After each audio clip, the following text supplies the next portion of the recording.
This is my new personality. Hi, my name's Rachel and I'm obsessed with this book and I'm obsessed with this movie, and in this video essay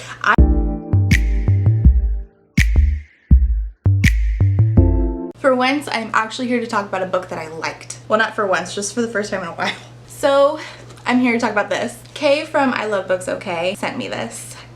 God bless them. They brought a type of joy into my life that I had since only known once before. This is their favorite. I think that they have read it going on 5 times now. They've basically given this to the entire, there's a group of us, it's called UDR. They've basically given this to at least half of us at this point. And Lo from Low Rating Things, also a UDR member, gave this a review, a 5-star review, comparing it to telenovelas. That freaking video was phenomenal. I'm going to leave it linked down below along with Kay's channel, and I suggest you go watch that. That will probably be a lot more coherent than this video will be, as per usual. But I have very specific things that I want to share because I have a very specific attachment to this movie, and this is giving me those same feelings. I love it so much. I have never watched any sort of telenovela unless you count Jane the Virgin, which probably you shouldn't count that. But I have watched 2005's Pride and Prejudice probably over 150 times at this point. Have I watched it this year? No, but it's June. The year is young. This is one of my top comfort films. And prior to this book, nothing has ever given me the same comforting feeling that movie has. And Lo assures me that that book is sort of like Regency telenovela, soap opera type thing. So there is a correlation here. Okay, so in the movie, I will read you the synopsis if you've never seen it. In this adaptation of Jane Austen's beloved novel, Elizabeth Bennet, played by Keira Knightley, lives with her mother, father, and sisters in the English countryside. As the eldest, she faces mounting pressure from her parents to marry. When the outspoken Elizabeth is introduced to the handsome and upper class Mr. Darcy, played by Matthew Macfadyen, sparks fly. Do they ever? Although there is obvious chemistry between the two, Darcy's overly reserved nature threatens the fledgling relationship. It's so much more than that. It's about family and like sisterhood and being a young woman and parties and beautiful dresses and a soundtrack. Okay, no, I'm already doing it. In this book, The Beautiful Ones is a charming tale of love and betrayal and the struggle between conformity and passion set in a world where scandal is a razor-sharp weapon. They are the beautiful ones. I can't say the name of the town. It's like Frenchish. Nope, I'm not gonna try. The town's most notable socialites, and this spring Nina has a chance to join their ranks courtesy of her well-connected cousin and his calculating wife. Oh, Valerie! But the grand season has just begun, and already Nina's debut has gone disastrously awry. She has always struggled to control her telekinesis. Yeah, there's telekinesis. Her neighbors call her the Witch of Old House, and the haphazard manifestations of her powers make for the subject of malicious gossip. When entertainer Hector O'Vray arrives to town, Nina is dazzled. A telekinetic like her, he has traveled the world performing his talents for admiring audiences. He sees Nina not as a witch, but ripe with potential to master her power under his tutelage. With Hector's help, Nina's talent blossoms, as does her love for him. But great romances are for fairy tales, and Hector is hiding a truth from Nina and from himself that threatens to end their courtship before it truly begins. So the movie Pride and Prejudice is a masterpiece for so many reasons, and so is this book. The movie's more of a slow burn romance, and the book definitely has elements of that, with things like keeping the couple away from each other, including themselves but also other people meddling, which the people keeping them away from each other, it just intensifies the yearning.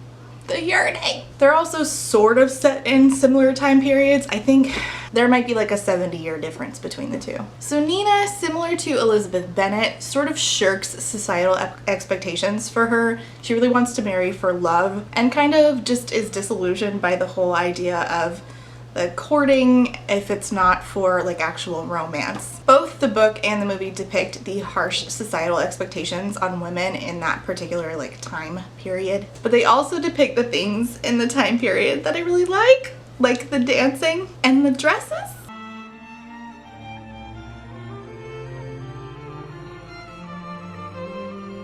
I mean, for God's sake, look at this cover. The dress descriptions. Elizabeth is much more harsh on Mr. Darcy than Nina is on Hector. Nina is just like such a sweet soul and is very sweet to Hector. But Hector is very much a Darcy, to the point where I was actually imagining Hector as Mr. Darcy from Matthew McFadden. Yeah. But Nina, what is it with me and characters named Nina? Nina is just the absolute best. She's not what everyone considers to be a proper lady. She just doesn't fit that mold, which makes the villain of the story like really hate her, because Nina is seen to be more like allowed and given freedom to do that, whereas the villain is like, I was never given that ability and I resent that. Nina has like a deep interest in beetles, bugs, but particularly beetles. She likes to go like foraging for them and like share her knowledge of them with other people and learn more about them.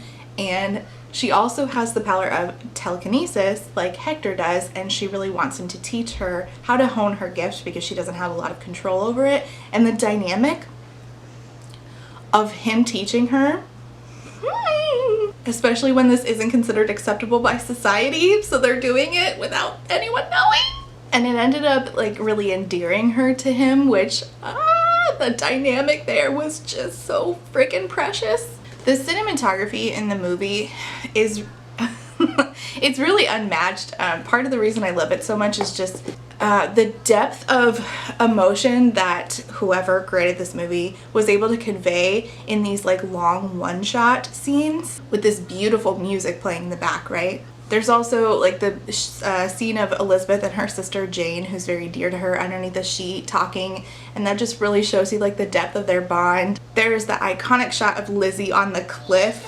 while the music plays. Oh my gosh.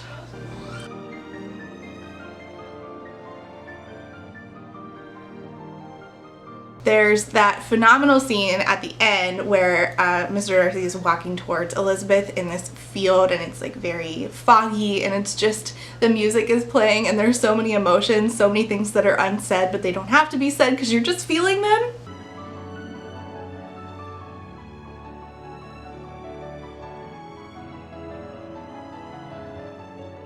Oh, and there's the hand flex.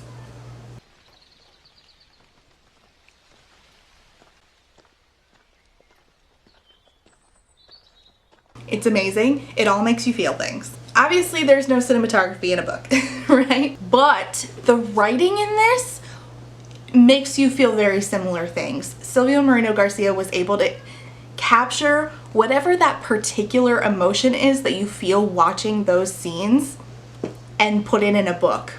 She made the unsaid sayable.